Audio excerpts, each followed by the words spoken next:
Ceci est un livre audio autogénéré par Google. L'Ancien et le Nouveau.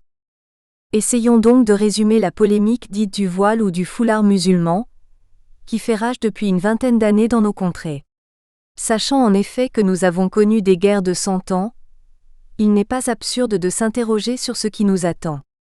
Campons d'abord les zélateurs du voile. Celles qui ne le porteraient pas, selon eux, vivraient dans l'impureté. Dénudant impudiquement quelque partie de leur corps dans l'espace social, elles s'exposeraient délibérément à des regards qui ne devraient pas les connaître, et offenseraient ainsi rien moins que leur mari, si elles en ont déjà un, leur père, leur frère et leur religion.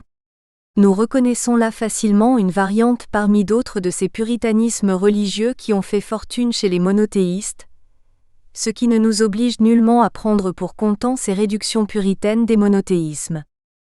Les femmes devraient donc cacher leur corps, et celles qui ne le feraient pas seraient des séductrices invétérées.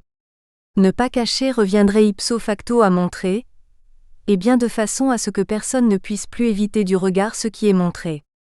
Nul point neutre n'existerait plus, où il aurait été possible pour les femmes d'être simplement là, c'est-à-dire de ne pas se cacher sans pour autant être perçues comme s'exhibant, comme imposant la vue de leur corps au regard qui les entoure. Le corps de la femme, ou faudrait-il dire sa féminité, doit s'effacer devant le regard sous peine d'être accusé de l'envahir, et exister simplement en présence du dit regard sans susciter en ce dernier une intranquillité fébrile lui serait à tout jamais impossible.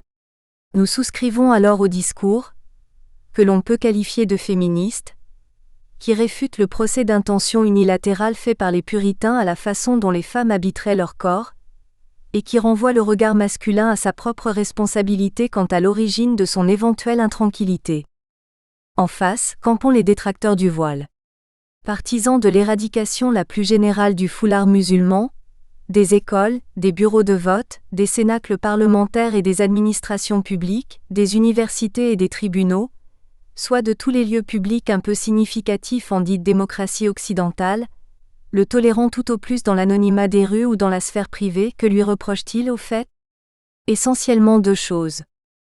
D'abord, il consacrerait la soumission des femmes aux diktats des puritains susnommés, perpétuant ainsi une inégalité entre hommes et femmes sous couvert d'idéologie religieuse, qui légitimerait a posteriori un ordre patriarcal endémique.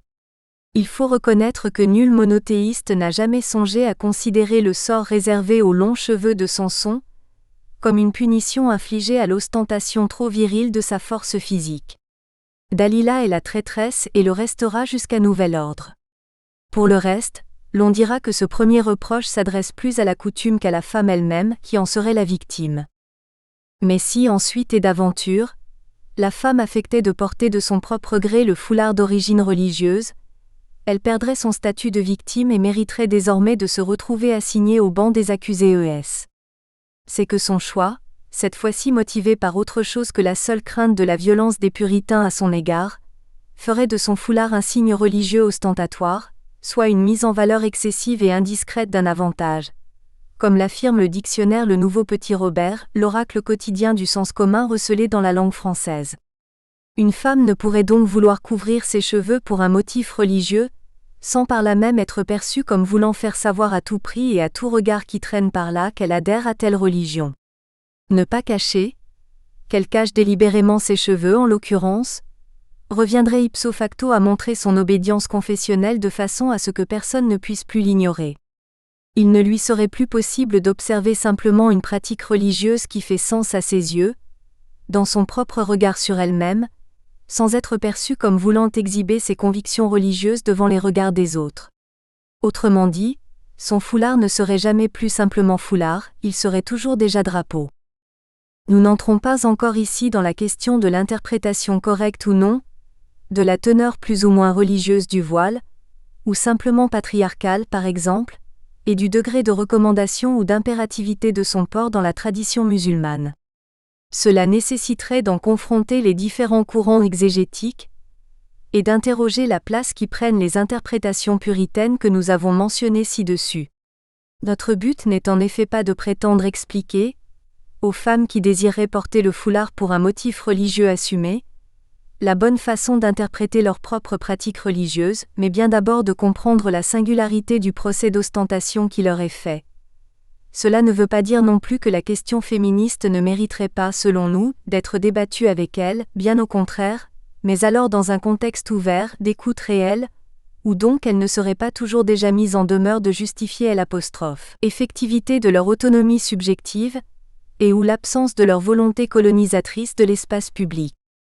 Le parallélisme avec le regard que posent les puritains religieux sur le comportement des femmes ne peut alors manquer de frapper.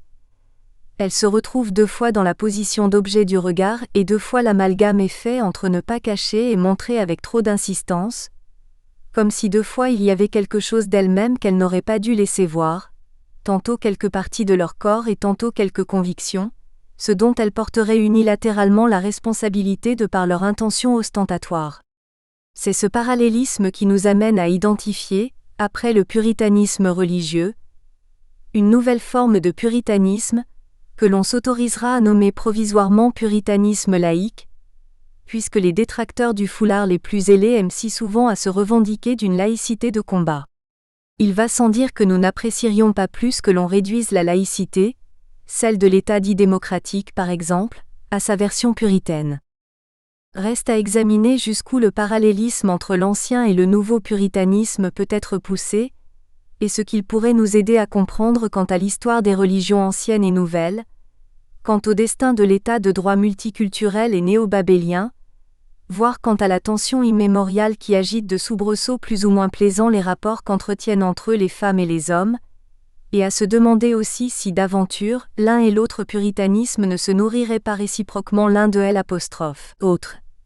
Éventuellement sur le dos de cette autonomie subjective des femmes, ou bien faudrait-il dire sur leur tête, puisque l'on a pris depuis longtemps l'habitude de situer cette subjectivité quelque part dans leur boîte crânienne, juste derrière les yeux et en dessous des cheveux éventuellement emprisonnés par le foulard. Le vêtement et le signe. Pour les uns, le foulard musulman serait donc d'abord un vêtement, puisqu'il servirait avant tout à cacher certaines parties du corps féminin là où il ne devrait pas être exposé au regard, pour protéger sa pureté, paraîtrait-il. Seuls certains espaces plutôt privés permettraient l'exception. Pour les autres, le même foulard serait d'abord un signe puisqu'il servirait avant tout à manifester certaines convictions, y compris en certains endroits plutôt publics, où il faudrait l'interdire pour protéger. Mais quoi donc, la dite neutralité de ces espaces eux-mêmes ? Force serait alors de constater que cette neutralité serait conçue sur le mode de quelque pureté virginale. Les uns prétendent donc que les femmes ne peuvent pas laisser voir leurs cheveux, sauf en certains endroits privés, les autres prétendent que les femmes peuvent laisser voir leurs foulards, sauf en certains lieux publics. En ce qui concerne ces derniers lieux, les 2 puritanismes s'accorderaient donc sur le fait qu'il faudrait soit y interdire le foulard, soit l'y imposer aux femmes, mais en tout cas qu'il faudrait éviter à tout prix d'adopter quelque attitude neutre à l'égard de celui-ci, cette fois au sens d'indifférente, ni obligée, ni interdit, sans plus, permis sans être souhaité. L'antisymétrie des positions dans la polémique devient d'ailleurs encore plus tangible lorsque l'on thématise non seulement les positions de chacun des protagonistes, mais aussi comment chacun peut disqualifier la position antagoniste sans faire de référence explicite à la sienne. Les nouveaux pourront en effet demander aux anciens ce qui les autoriserait bien à interdire à une femme de se déshabiller, dès lors qu'il ne s'agit que de la tête, tandis que les anciens pourraient répliquer qu'ils aimeraient bien apprendre à leur tour au nom de quoi les nouveaux s'autoriseraient à imposer à une femme de se déshabiller, ne fût-ce que de la tête. Le nœud gordien est bien noué, qui a contribué à la pérennité de la polémique. C'est bien parce que le foulard est aussi vêtement qu'il n'est pas si facile de jeter le signe aux orties. Nous inverserons pour notre part la question, afin de tenter de desserrer quelque peu le nœud gordien.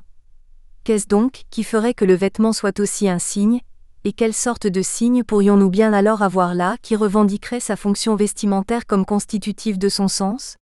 Inversement, quel pourrait bien être le statut étrange de ce vêtement, dès lors qu'il serait motivé par autre chose que la simple protection contre les intempéries ?